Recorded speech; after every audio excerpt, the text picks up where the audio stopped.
Ziyambi Ziyambi has sparked widespread criticism after claiming that the central goal of Zimbabwe's liberation struggle was reclaiming land and rights, rather than establishing universal suffrage through one man one vote. Sarabina mashoko buda panguva inanyogwa chinzi public outcry after Ziyambi says liberation was about land, not votes. Sarabina mashoko anyatsokunguka kunzi problem yavano vasina kurwa hondo inonetsa. Zvinokuratidza vana Ziyambi Ziyambi panguva inoi right now vakutoita as if war veterans hapana chavakarwira. Vanhu vatoona kuti vakarwira nyika ino yeZimbabwe vakafira nyika yeZimbabwe hapana chavakaita nokuda kwevana vadiki vanoonekwa vanzi vana Ziyambi Ziyambi zvavari kuita panguva inoi. They are misinterpreting the ideals of the liberation.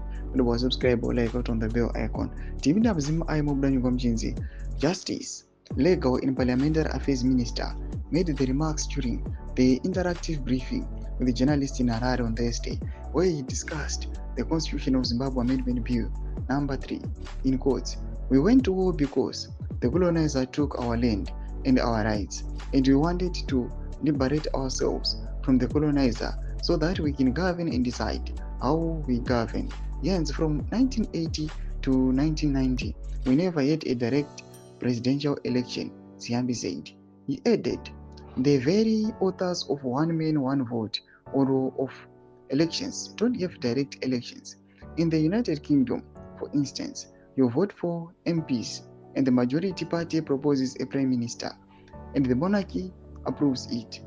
In America, they have electoral colleges, and in Germany, they have indirect elections."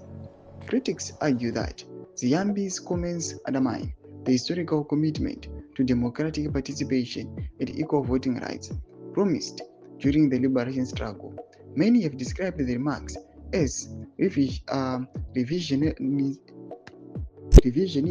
and dismissive of the sacrifices made for political freedoms in Zimbabwe. Doma developments at home Zimbabwe. Now comment section medu za fundo enyi moto kubipa msura pe chitiko ichi. So subscribe or like, hit on the bell icon.